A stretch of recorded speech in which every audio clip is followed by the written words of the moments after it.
So this is our last live session of the Seeking Alpha Investing Group era.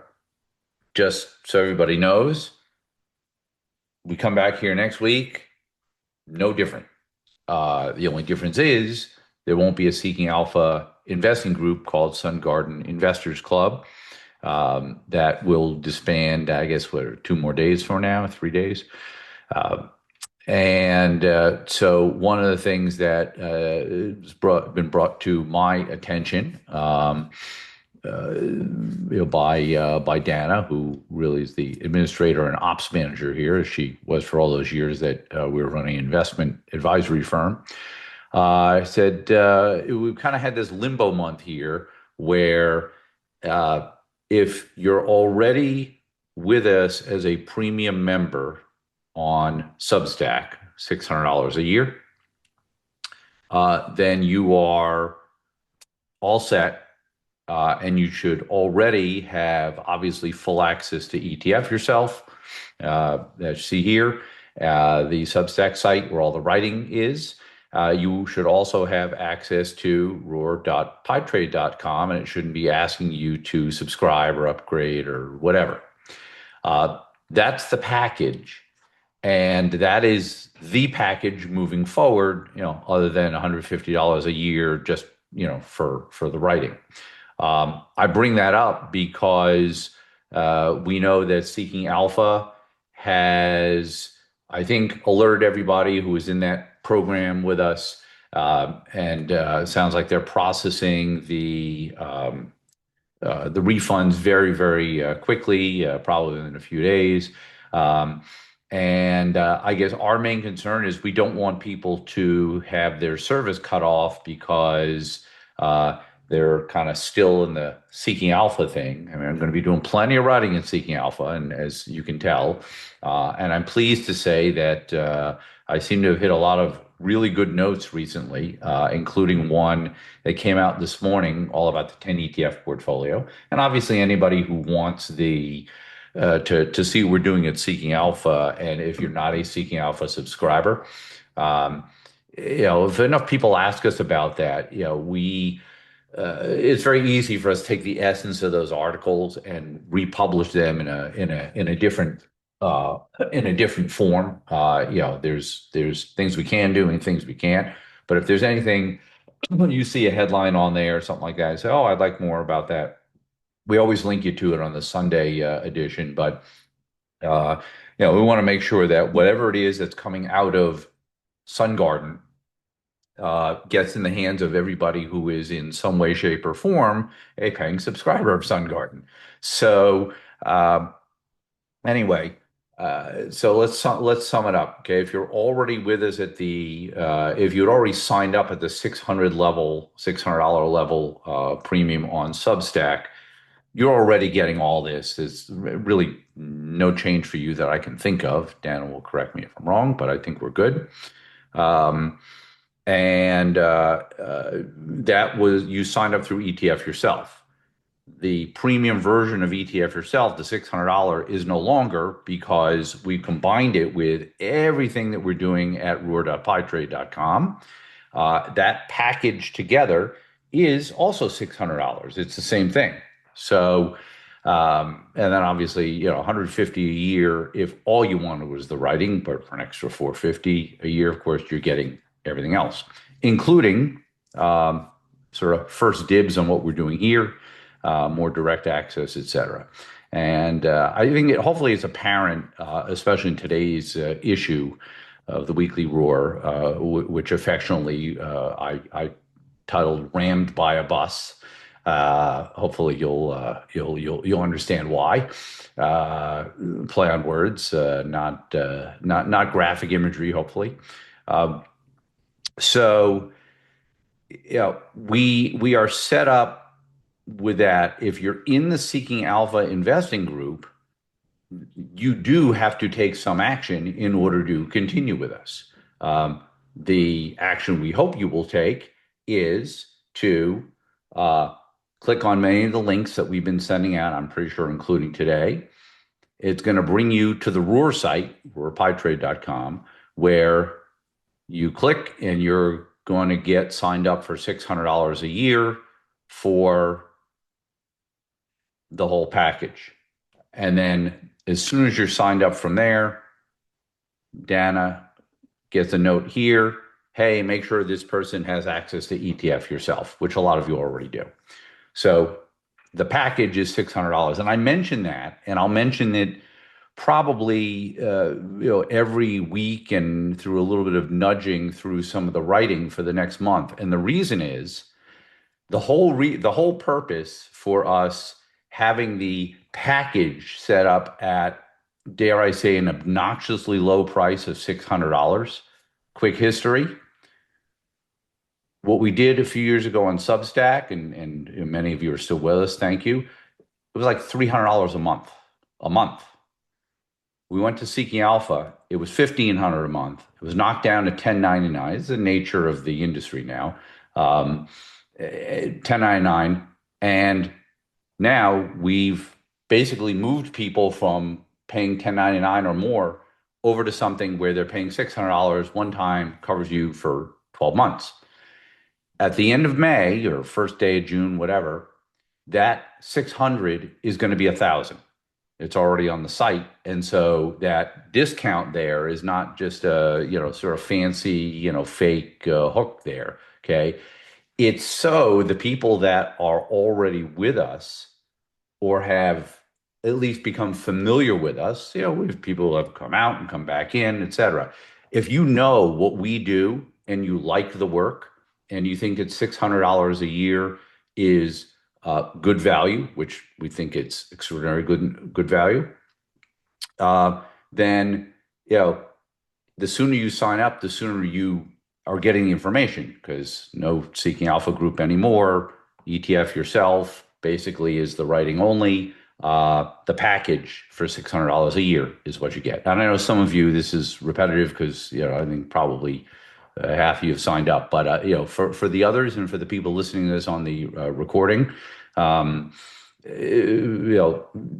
order to not have any interruption and be able to get all the writing, everything on ROAR.PiTrade.com, which, as you'll see, is getting more important by the day for a lot of reasons.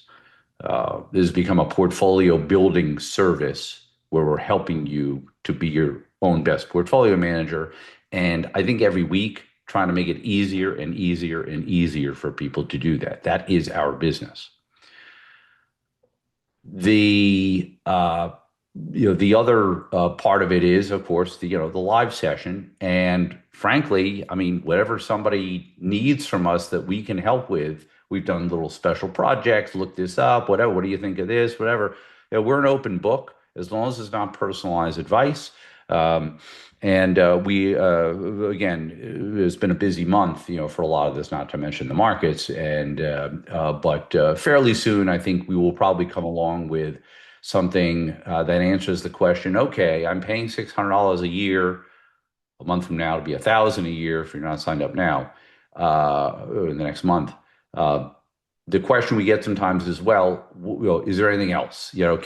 Can I work with Rob, one-on-one, not to give advice, but help me understand this training, et cetera, okay? If there's anything that you, whether you're with us live today or you're listening to the video recording, if there's something like, gee, it would be great to have this too. People don't always know what they want, but a lot of times they do. Try us. Because we are in this business to try to help. Of course, we want to get paid. We're going to get paid fairly. But my motto in semi-retirement here, which I started 6 years ago, is be useful and get paid fairly. Those are the two things I want to do. And sometimes the paid fairly part doesn't even matter because it may be something that's charity pro bono or just kind of helping out. Okay. We are not penny pinchers here, and obviously with our time, because this is about 50 hours a year of my time, so doing this every week. So anyway, I want to make sure everybody is clear on that, and also we've had a very nice response to my offer to do a kind of one-off separate session specifically to explain and show examples from my own experience about bond ladders. Uh, and I know Dana, I think has it ready to schedule. I think we'll probably put that out. I don't think she did it in today's, but um, I think we're looking at a week from tomorrow. So we'll do our regular session on Tuesday. I think we're going to do another one. I think it's Wednesday afternoon. Of course, we'll record it and spend a little time going through the whole bond ladder thing, and probably recording it because it's almost like a little course. Couple of other things from the research. I mean, there's a lot of stuff going on right now, and remember, we've really bulked up. Okay, I mean, you met Priyanka Ranjan from PiTrade or ROAR.PiTrade. She's got a team there, and so the ability for us to produce information, analytics, test strategies, et cetera. I think you're seeing it on display already. And I think as I tried to make clear in the weekly this week, after I'd gone through kind of usual blocking and tackling is, nobody's teaching this. Nobody is teaching people how to be their own do-it-yourself DIY portfolio manager. And it's not as tough as it seems. If you think, oh, portfolio management, well, yeah, I mean, I've done it for like 40 years, okay, in a variety of forms, but nobody expects people to just pick it up like that. Okay. That said, I think that the people that tend to come here every week are the people that are what I would call the very most serious of these serious investors we like to attract. Because you're not just going to let stuff happen to you. You're not going to be, shall we say, rammed by a bus. And you can read more about that later. So I'll go through this in a second. But and I'll just drop a little additional maybe a piece of candy, okay, into this here. I'm pretty sure that some of you will remember, because before ROAR had been formalized, there's another piece of intellectual property that I have. It is called YARP, yield at a reasonable price. And very simply, it says the history of a stock's dividend yield is a valuation indicator by itself. In the same way that ROAR says the chart is a factor, a valuation indicator. That's really the way I think of ROAR. It's a valuation indicator for a stock. It doesn't say it's going to go up or down, but in the same way, you don't know if a stock selling for 12 times earnings versus selling for 70 times earnings, you don't know if they're going to go up or down. You know that the odds may be more in your favor if you have a tech stock at 12 times earnings versus a tech stock at 400 times earnings, or maybe even a car company that people think is a tech stock, if you know what I mean, Elon. So if you have this all kind of laid out through ROAR, that's great. But what's happened over the last few years is that I have seen what I could best describe as abusive behavior by Wall Street toward income-oriented investors. And there's a lot of product being slung at people. There's a lot of product that's the same. There's a lot of stuff that's being sold to people and they're buying it, which is the other part. Okay. And I don't blame product makers or anything like that. They can put out whatever they want. It's business. But the message that's being sent out, people are gobbling these things up, the covered call ETFs and the high yield this and the whatever. Okay. And all the stuff that isn't a safety issue, even though it yields 6 or 7%, when treasuries are yielding 3.5 or 4, all that stuff. Okay. It's all good until, David Letterman used to say, it's all fun and games till someone loses an eye. Well, You could lose a digit, okay, off of your liquid net worth if you're not careful when markets turn nasty. Don't know when it will happen. I just know it will happen again. And so the income people, and they're probably seeing this already. I haven't had enough time to research this yet, but I'm sure I'll go back to all the stuff I've done on covered call ETFs and things like that, because I'm kind of not a fan unless you hedge them, but it's another story. So I am looking at the landscape the last few years. What has changed? Well, explosion of income product. When the basic fact of life is a covered call ETF, in almost all cases, it just does what the stock does. So if the stock is doing well, the covered call ETF will do well. If the stock goes down and stays down for more than a couple of months, that thing is going to be down probably 80% to 90% as much, sometimes even more. And everybody's walking around thinking, they own CDs from the bank. Okay. So that's one thing. It's, if you will, cultural. Okay. It's a bit of the, what happens at this stage of a market cycle where stock prices for a small number of companies are through the roof. Everybody is excited about AI. Is kind of giving you a quick summary of what I talked about here. The biggest risk right now for markets is that the AI hype cannot be matched by the return on investment. And I don't mean now, I mean eventually. Okay. It has to happen sooner than I think a lot of people are giving it an expectation that it will. Wall Street does not like to be disappointed for too long. We might be reassured tomorrow after the close when Mama reports. What is Mama? Let me see if I get it right. Meta, Amazon, well, I know Alphabet was the last one. Microsoft, okay? Microsoft, yeah. Mama, that's who's reporting after 4 o'clock tomorrow. Going to be a busy time for those journalists.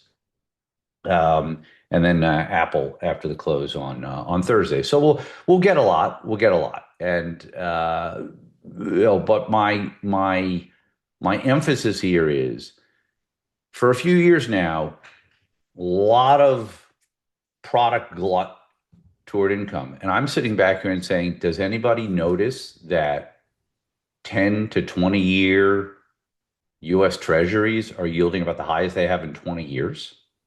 And that's not saying put all the money in bonds. I explained this, I think, last week, and I wrote a couple articles about it.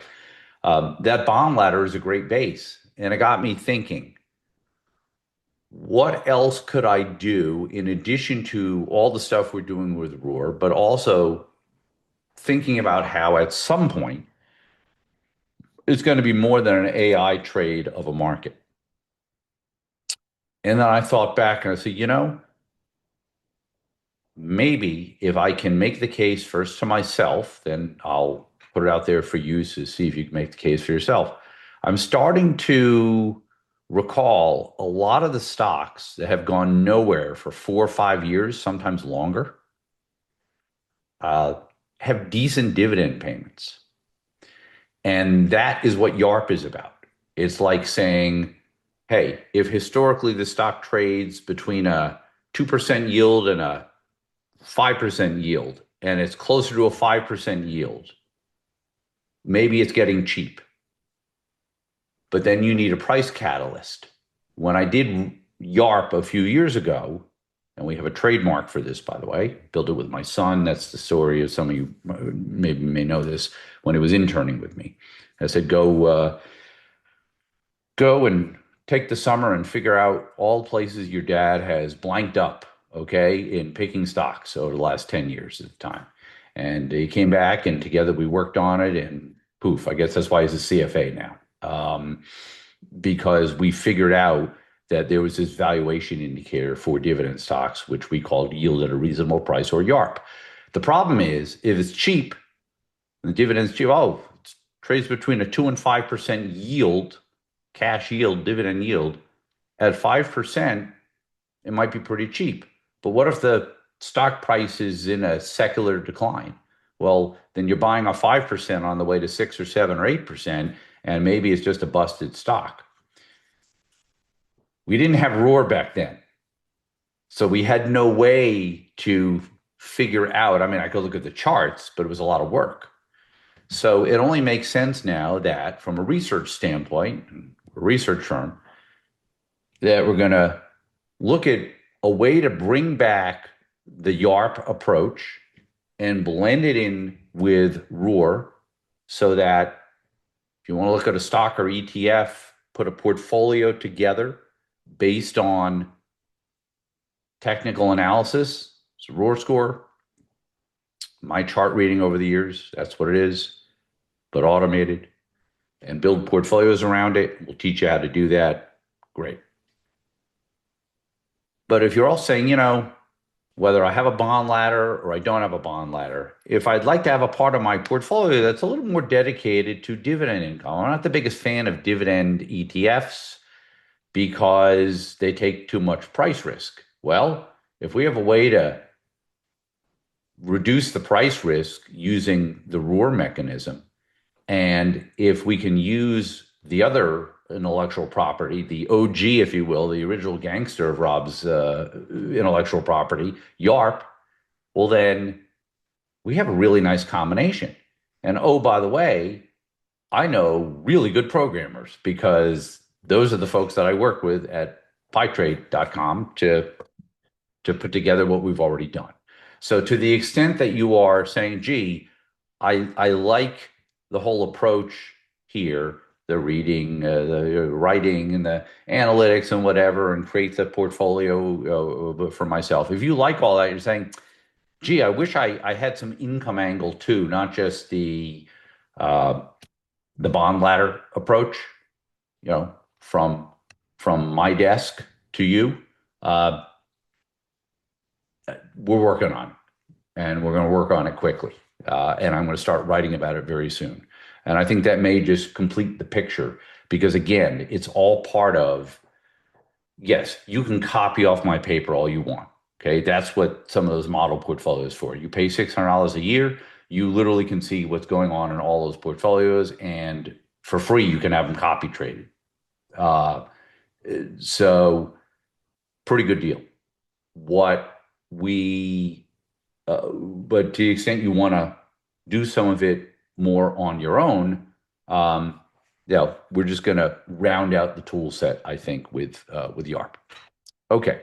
Let me see. Okay. Let me zip through this. And let's see. How did I end up on that one? There we go. All right. Just highlight a few things here. I mean, I have to say this is just great. I mean, the folks at Bar Chart are just really cool. I mean, really like the best editing team I think I've ever worked with, and they just they get what we do, and I get what they do, and it's worked out really well.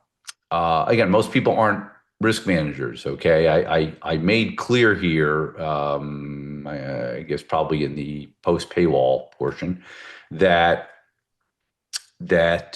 we're trying to bring all this together, okay?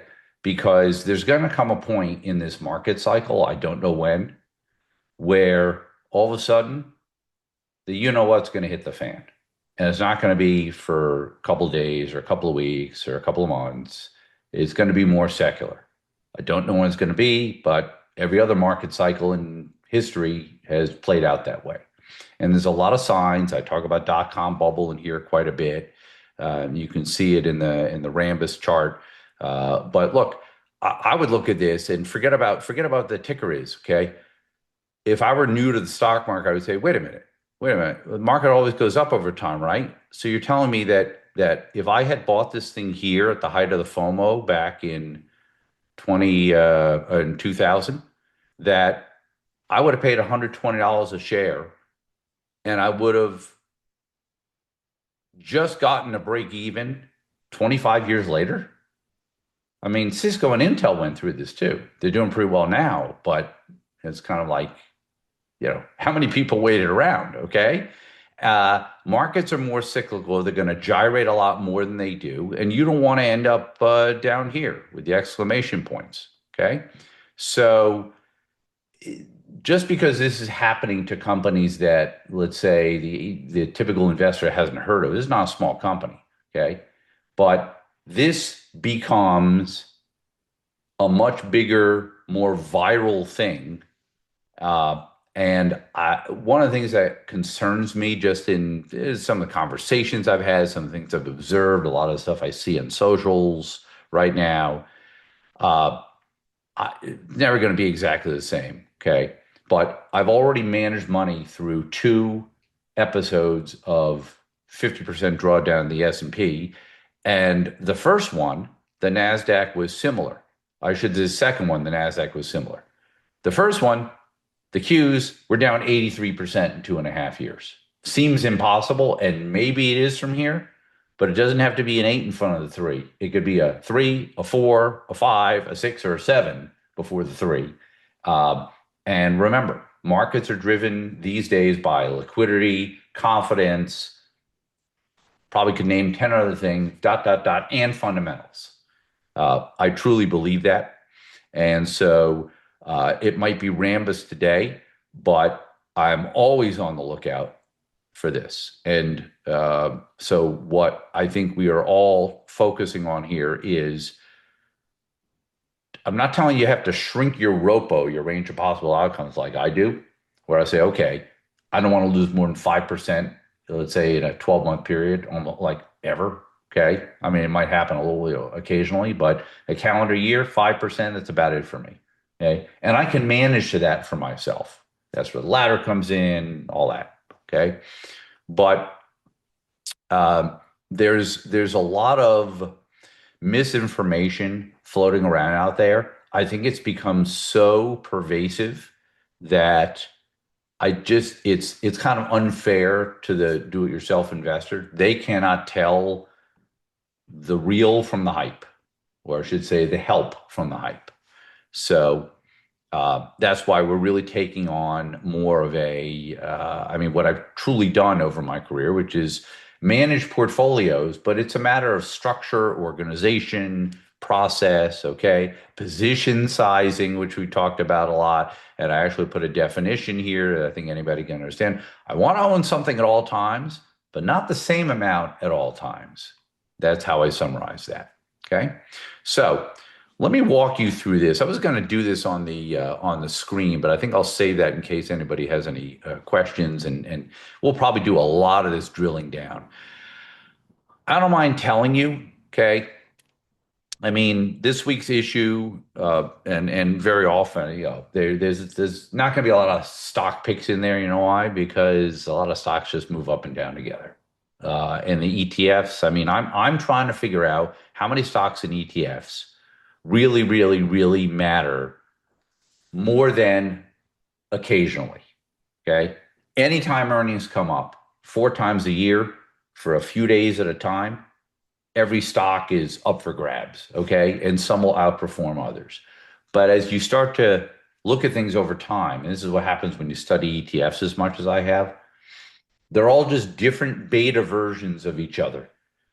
Line them up 10 at a time, and I'll show you one that goes up 15% and down 15% when SPY goes up and down 10.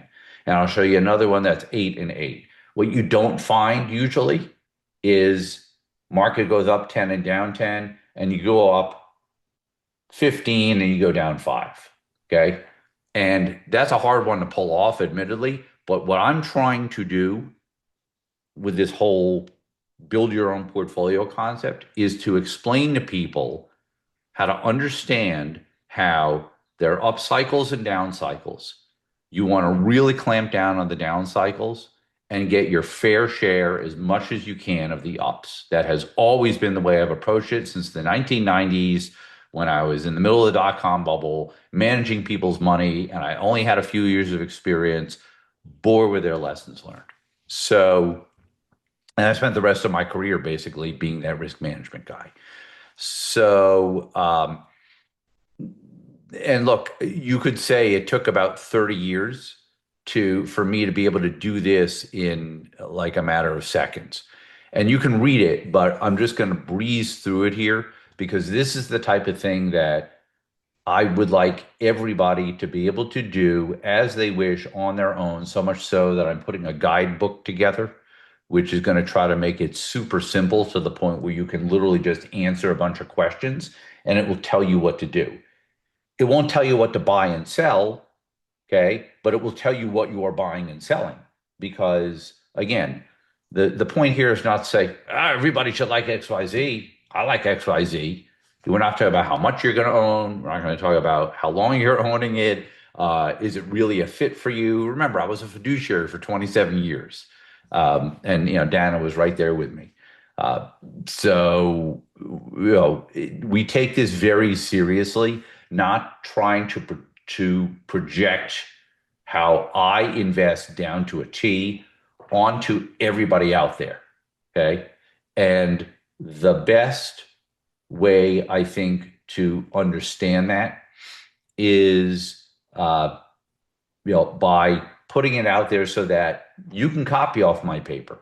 You can take the portfolios if you want. They're right there. $600 a year, yours for the taking, and I will help you figure out how to personalize it without giving you personal advice. I've already done that, before, I think. So, anyway, let's show you. I mean, and we'll do a lot more of this. Okay, it becomes a bit more of almost like a coaching clinic here. Okay, going forward. Today's example, very, very simple. Okay. Most people here are familiar with the basic stocks cash ETF portfolio. If you go to ROAR.PiTrade, you will see it somewhere right there. Stocks cash to ETF. Okay. This is the one I'm basically taking and saying, all right, let me create my own version of that. And this is exactly how you do it on this site. SPY is my offense, Bill's my defense. You want to try it with Qs? Try it with Qs. You want to try it with SGov, which is a little bit different? Try it with SGov. You want to try it with an inverse ETF? Go ahead. It doesn't matter. Does not matter. The concept is what I'm talking about. SPY and Bill. Okay. When you see this, though, you might see why I use this. Okay. All we do is it's three parts. What's our offense? SPY. What's our defense? Bill, in this example. What mechanism are we going to use to allocate? Well, that's always ROAR for me, but you can also use your own.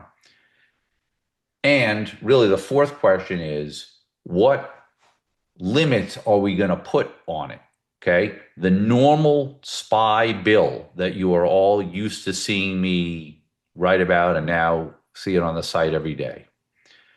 It looks at this and it says, whatever the ROAR score is for SPY at the time you look at it, that's the allocation to SPY. It's a very dumb version of the model. It's been effective, but it's a dumb version. If SPY is at a 70 ROAR score, it's going to be 70% SPY. What goes to the rest is only one choice. It's Bill. So and again, you can create anything with offense and defense, and we set it up in the site so it runs that way. I want a different offense, fine. Simple 2 ETF portfolio. Your offense is based on its ROAR score. The residual, if you will, goes into here. But the other part, I think, that I haven't talked about it a lot, but is going to be a much greater focus here going forward to help people build portfolios, is what I did here. Okay. And anybody can do this. You literally can just click in here and say, I want to create a portfolio, and let's see, where is it? Still getting used to it myself. You put these in, you decide what you want, and you say, okay, it's just going to be SPY and Bill. And as soon as you start putting tickers in here, other than whatever your designated defensive ticker, all this means is whenever there's cash left over, it's going in here. Okay. So if this were, XLK, the tech sector, it would say, I want all S&P to the point of whatever the limit is I've set on SPY, and the rest is going to go into whatever XLK. Okay. You go in here and you put in whatever you want. And you can do this for, I guess you could do it for 100 securities. I've done it for up to 30. Okay. Uh, and so you got that. And that's how I get this. So what I'm saying is I'm setting rules here. This is not, should I buy SPY or should I sell SPY? Rob, do you like the market here? Do you not like the market here? Very ineffective way to invest in 2026 and beyond, in my opinion. What I say instead, it's a different question. The way it's set up is it's always going to put at least 1% in the defensive asset, I believe, is how they set it up. So I can have up to 99% of my 100% in SPY, my offense. And when risk is relatively low, high ROAR score, it's going to do that. But as soon as ROAR starts to downshift, then the guideline here is, okay, you go from 99 to 66, and the other 34% goes where? Goes to Bill.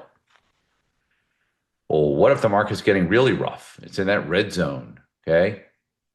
Higher risk. You never know what's going to happen. Just saying the chart tells me higher risk, okay? Low risk, neutral or average risk, and high risk. At that point, okay, in this version, I'm going to 33%. So this is a little bit different than the normal one we do. You could put in 90, 50, 10. You could put in any numbers you want. It could be 80, 90, 99, okay? Anything. And I encourage you to experiment with it to see how it works.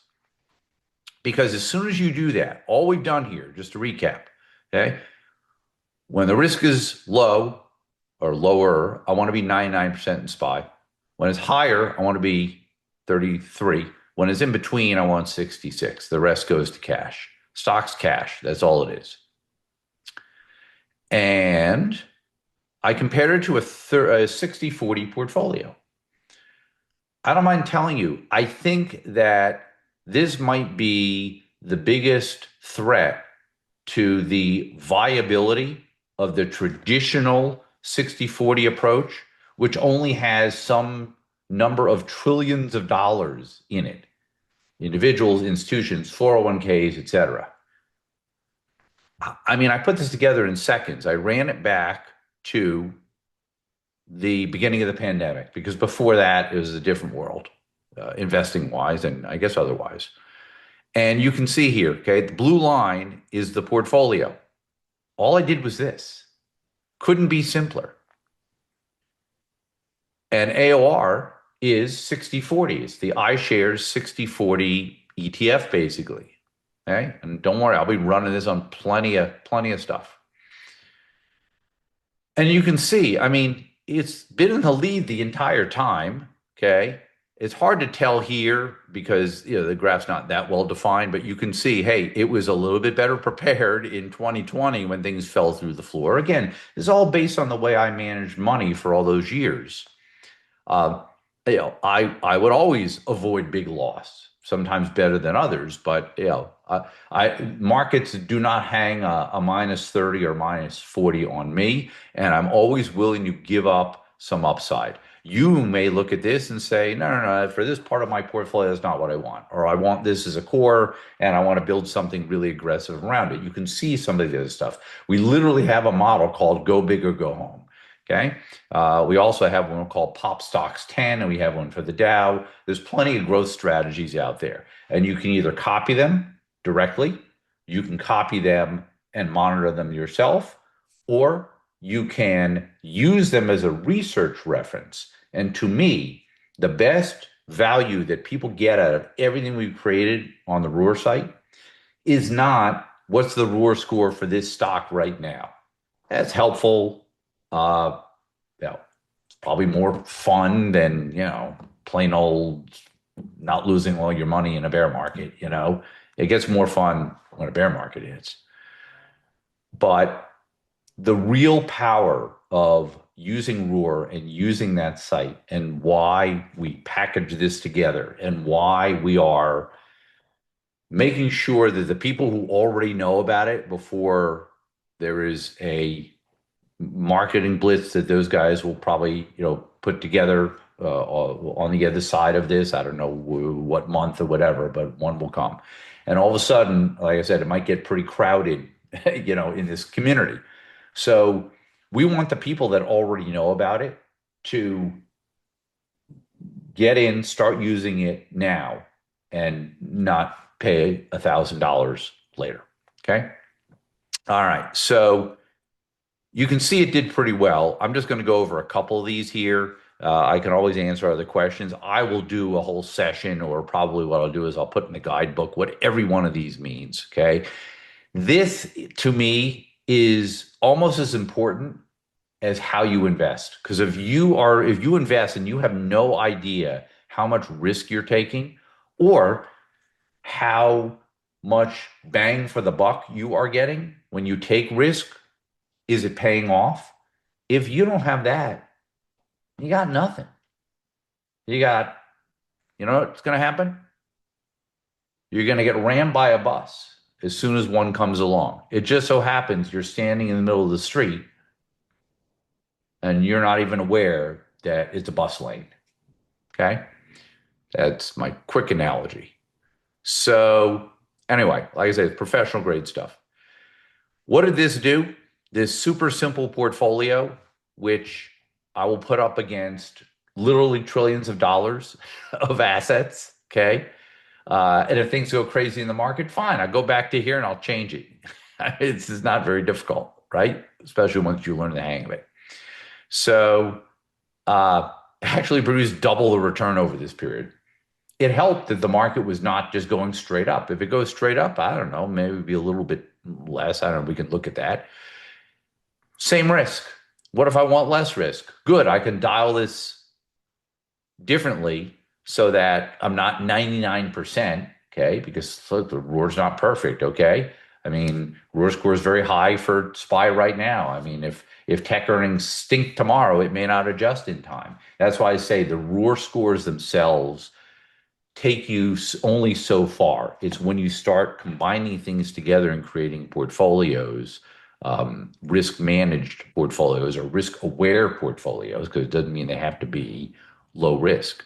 But in this case, hey, 114% or 12.8 a year versus what is that? Almost double. Okay. And actually double when you do the compounding here, 114% over 50. It only uses 2 ETFs, folks. And one of them's cash. This is going to be a big topic of conversation in these sessions. People should understand. I mean, there's a lot of ways to do this, maximum drawdown, et cetera. But I want to know, okay, this looks at every 12-month period. I believe they look at this every single day. So it's like April 1st to March 31st, April 2nd to April 1st. 12 months, 12 months, 12 months. And the very best point to point was about 46%, probably fully invested in stocks. What was the worst?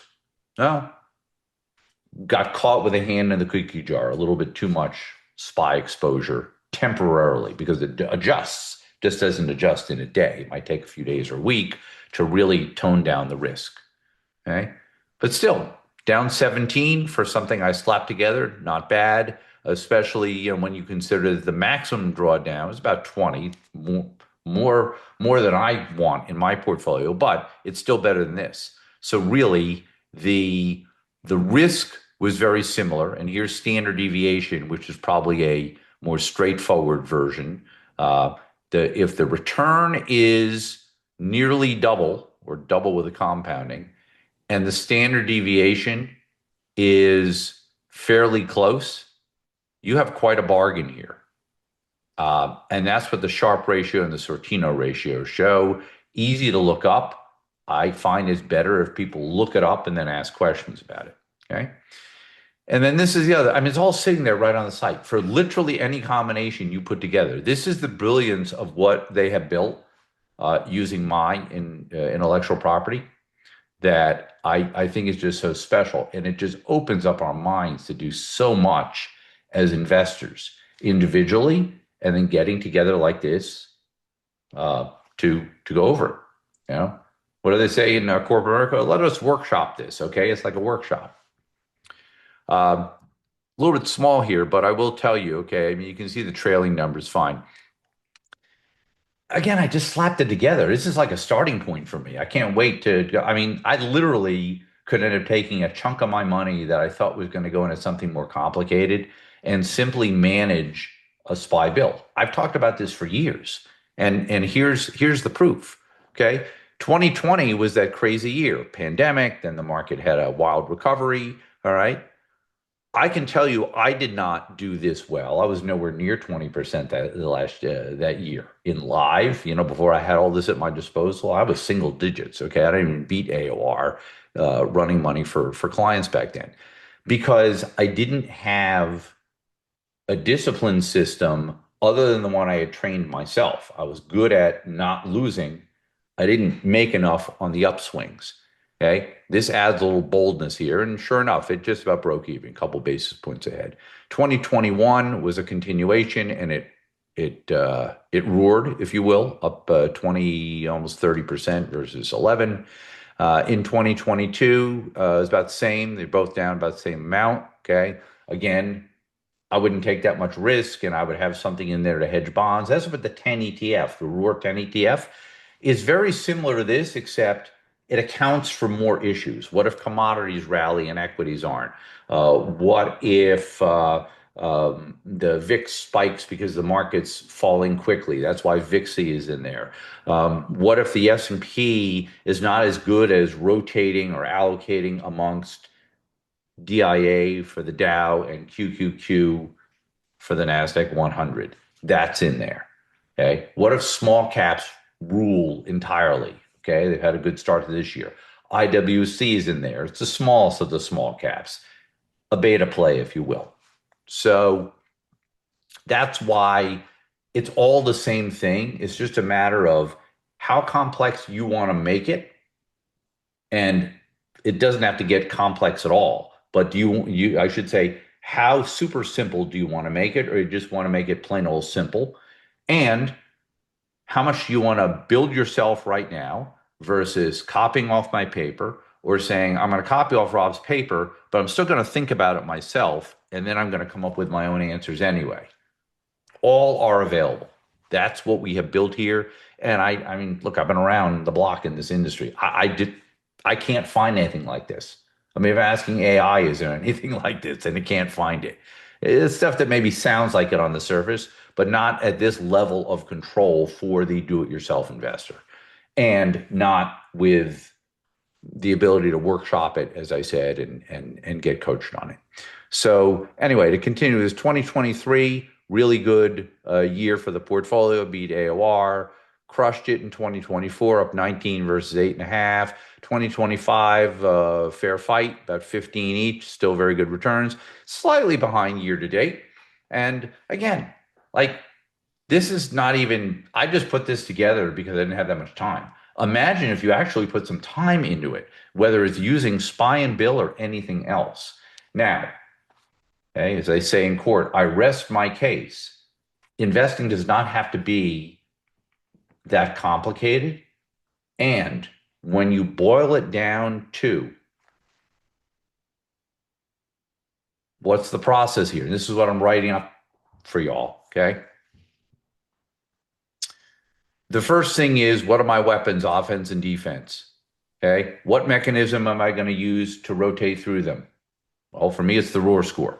However, if you don't want to use the ROAR score all the way, okay, you can put some guardrails in and say, you know, I don't know if I want to be 99%. I don't want to be 99% equities ever, unhedged. No way. Okay. So you can put these guardrails on. That's the next step. And then you have to understand it. You have to understand what you're looking at. Oh, good. Blue line greater than green line. Excellent. Sign me up. Well, wait a minute. You're signing up for a pinch more risk. Okay. Pinch more, pinch less, depending on which one of these you look at. You're signing up for something that did really well in the past, but how do you know that the SP 500 is going to be very weak, that small caps international are going to roll and the dollar is going to get crushed and T-bill rates are going to go to zero because they drop rates 7 times and whatever. Okay. That's the parade of horribles that I'm telling you right now would bust this. Okay. I mean, you make cash return, okay, but the SPY wouldn't be helping you. So all of this is here. They're all ingredients dropped into the mix of what I truly believe is the best portfolio construction tool ever created for individual investors, not to mention professionals. And we're obviously looking to get this in front of them too, professionals, institutions, hedge funds, whatever. Okay. It's a tool, but it's a tool the likes of which I do not think anybody other than we and ROAR.PiTrade have created. Okay. So that's it. Oh, gee, I just did that. Starting at 4, I'm going to focus more of the time on the live show, helping understand how to build portfolios. Guess I didn't lie. And obviously, you can see the position weights here. You know how this works. So hopefully, I've mentioned a few times. This is a snapshot as of 1:30. Tomorrow, I'll look at this, and I'll look at the charts too, and I'll figure it out. Again, like I love the ROAR score, but I love the ROAR score maybe about half as much as I love building portfolios incorporating the ROAR score. I don't want a couple of questions. Was that? We got a couple of questions in the chat. Oh, I know. Yep. Okay. I see them. So anyway, I thought this week was a good one. I wrote it up thinking, I'll probably use this as the agenda. Okay.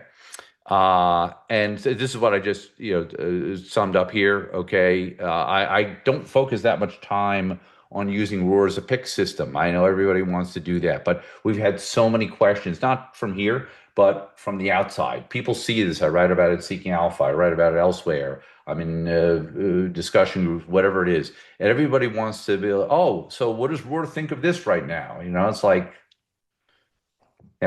picks are great, but, they're forgotten very quickly. Okay, so let's see. Now let's go through these. Okay. All right. 2 questions. If you click on the chart at any point, so let me do this. Let's see. Do I still have? Well, here. I'll just go and rebuild it right in front of you. Okay. Put $100,000. All right. I've got SPY in there, just like I had. There's Bill. Okay. I'll put in my benchmark. You can put in up to 5 benchmarks, which is actually kind of cool. In fact, just so it's not just a carbon copy, there are 4 of these. I use these a lot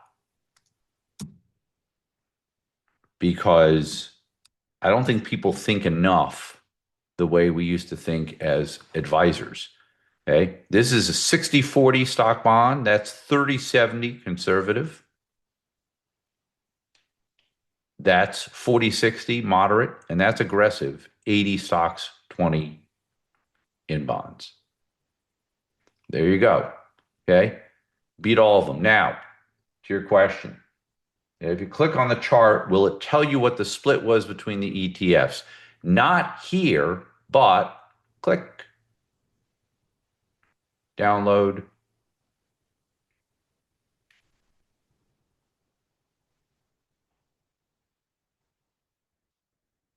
Boom. There it is. Okay. Now, if we can find a way, and again, it's based on demand. Look, that's part of the reason. Okay. The folks who know about this now, you're getting it for 600, not 1,000, or whatever goes up to eventually. Part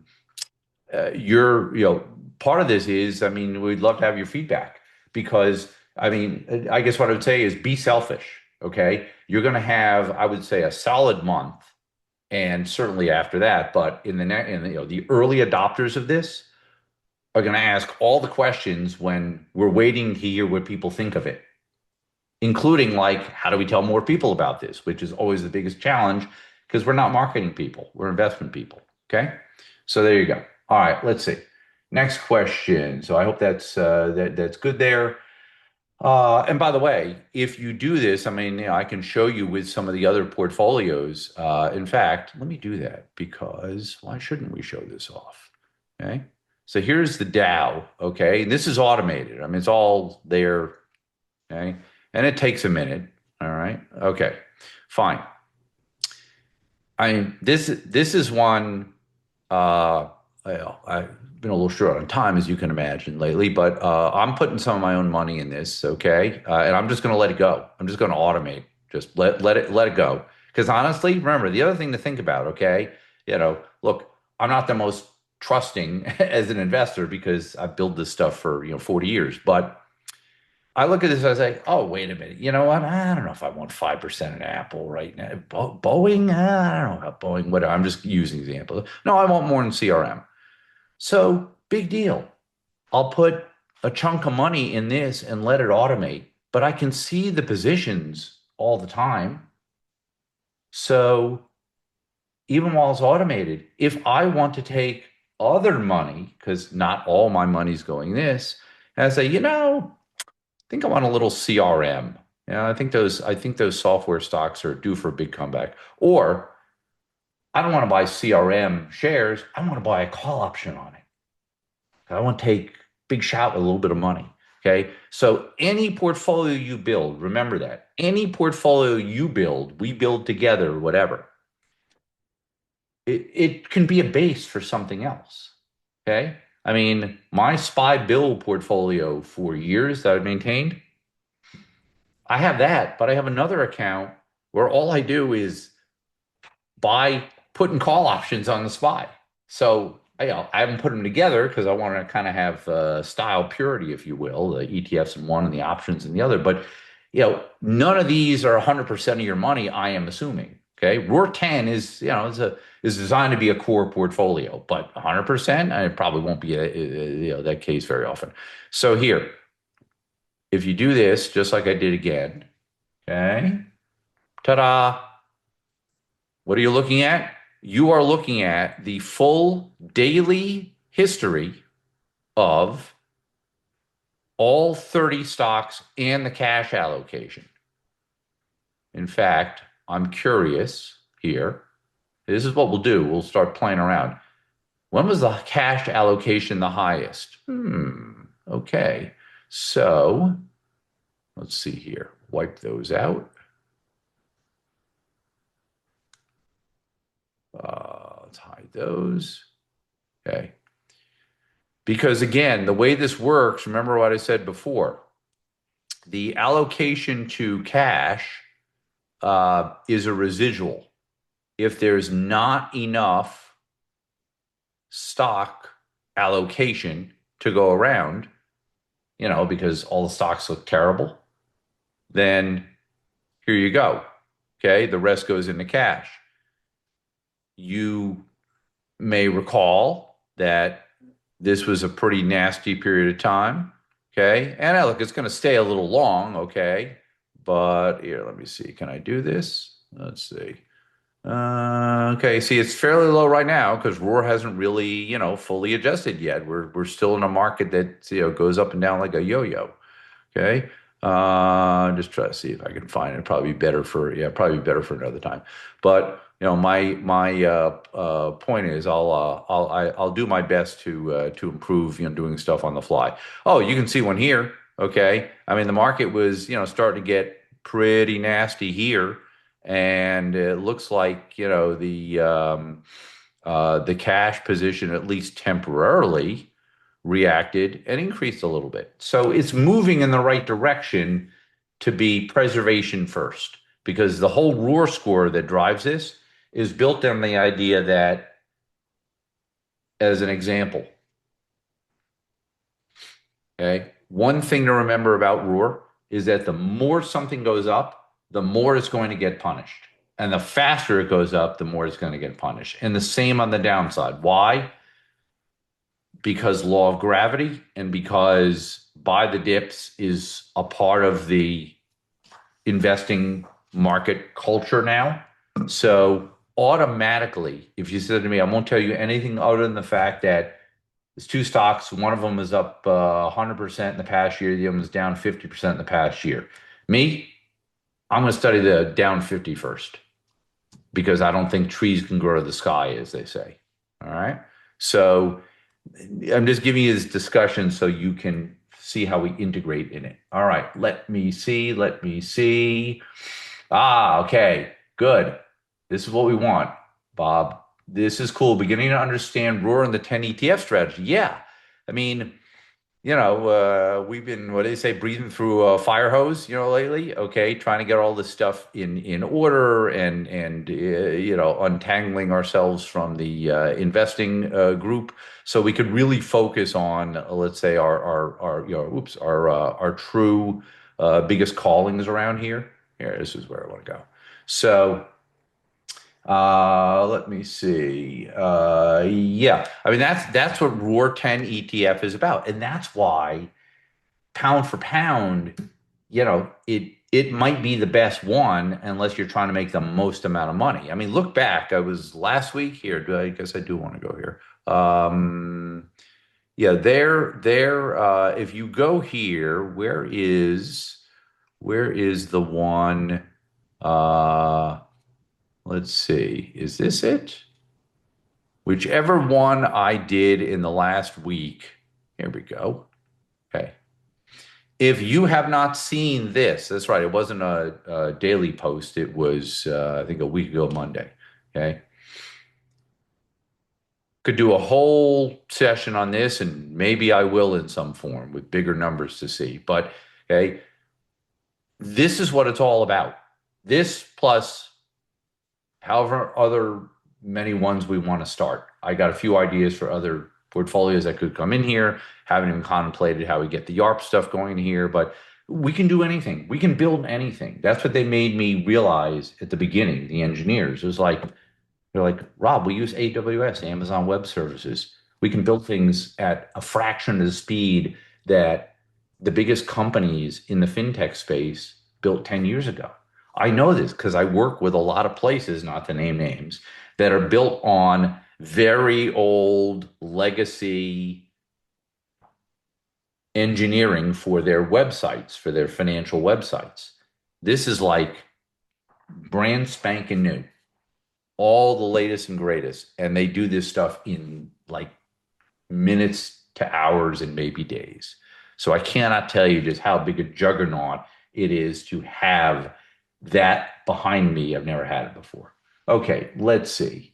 Other questions, and I want to make sure I'm not getting confused here because if you scroll, it goes all the way back to last question. Okay, so this could be used for TSP or 401k account. Wait, I'm trying to remember what TSP is.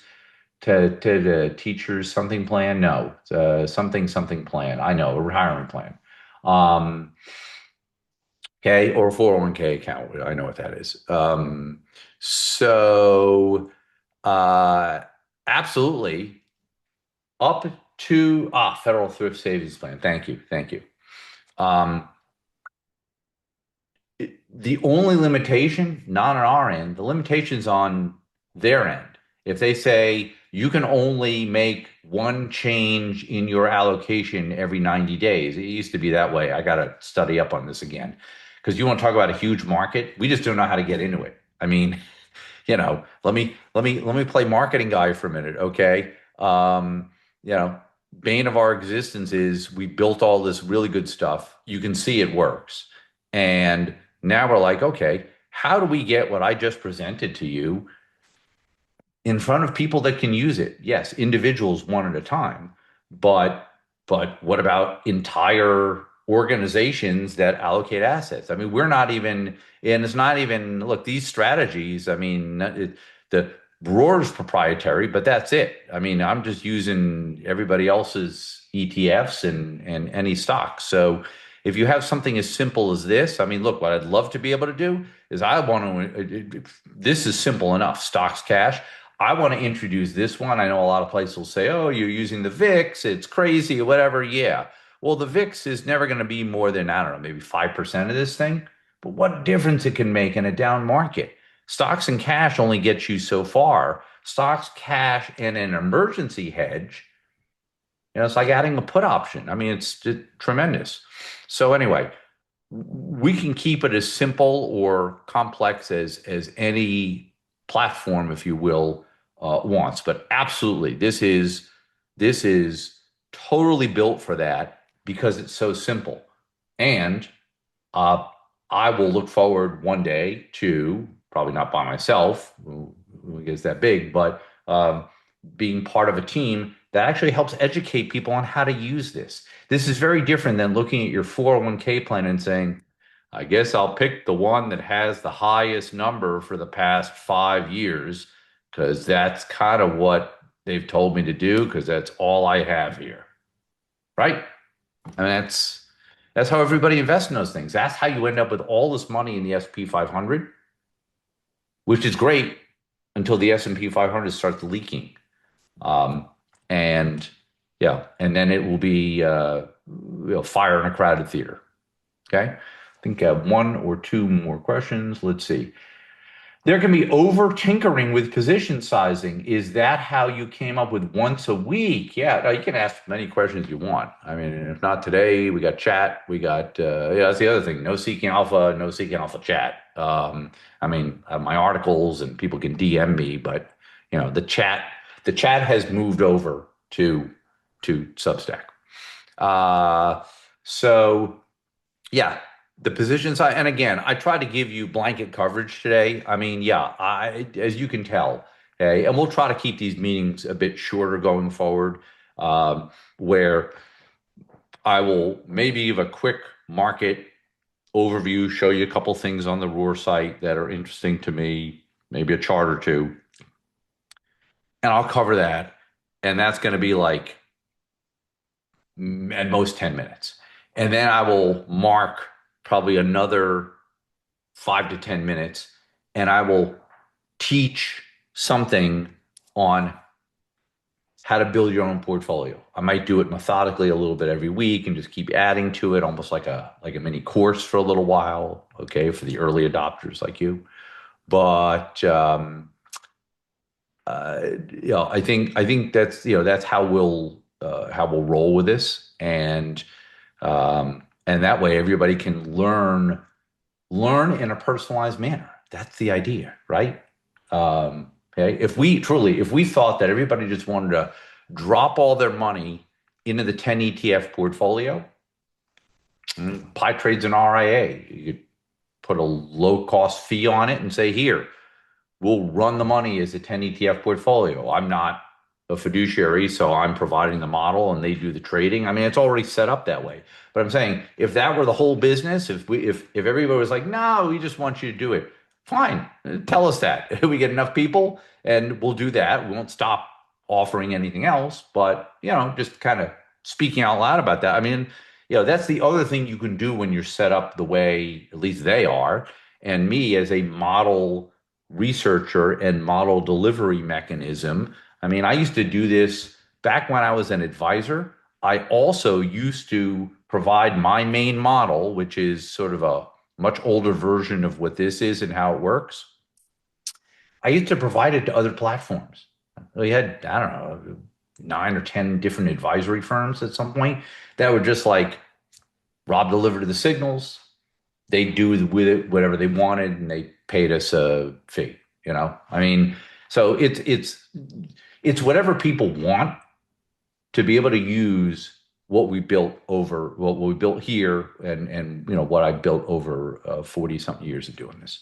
So yeah, you can tinker, you can over tinker, and the way we have thought that through, I think, is if you by giving you these and soon to be others that you can allocate to. I mean, these are the two that are, let's say, a little more involved, okay, for obvious reasons. All right. And this one also has got 10 securities in it. But the others are super simple. I mean, look, this one has 3, this one has 3, this one has 2, this one has 3, and Bill is one of them. Okay. So super simple. I think maybe the biggest takeaway from this entire session is people are making this too complicated.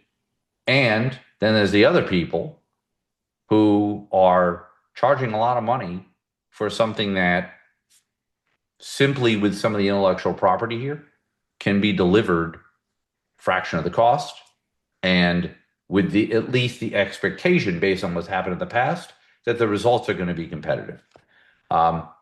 Last thing on that, if you go to create a portfolio, I think the key is, and I think, let's see, I think I have one because I was messing around with some stuff here. Yeah, okay. I don't know. I can't remember the reason I put this together. It was a while ago, right? But I have a bunch of them, okay? And this is what we're talking about. I guess it's going to make for a good model here.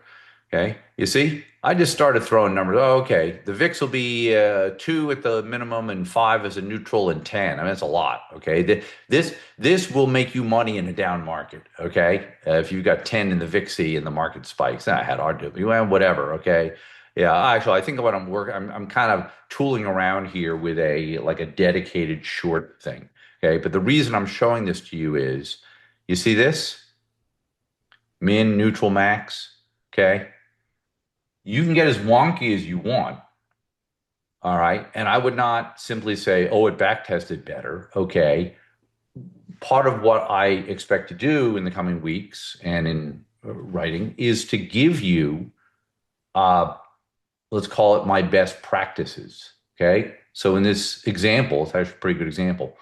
You go hog wild on this one. I always insist on having at least something in this portfolio in VIXY. Okay. Whereas these two, with short small caps and short SP 500, if they're not really in motion, and if the market's falling, I only want to own these sparingly. I only want to own them when green has become yellow and now yellow has become red. Or gold. I usually want it, but I don't always want it. Okay. There's a million ways to do this. You could set this up with 10, 20, 30 stocks and just say, I don't want to own them when they're maximum. Or you can do like I do in the Dow portfolio where there's a minimum and a neutral and a maximum. The whole idea is learn how to be a portfolio manager. It's not as complicated as it sounds, and you see how we are helping to demystify it. Imagine when we automate some of the button pushing. That's my guess is that's more of a summer project, but we're getting there. Okay. Any other questions on this?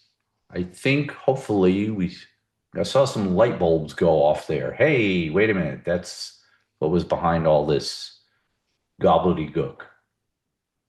All right. Good. All right. Well, I hope to see you all at this time next week because you are all signed up for the ROAR.PiTrade and ETF Yourself package for 600 a year. If you've done so already, thank you. We'll see you soon.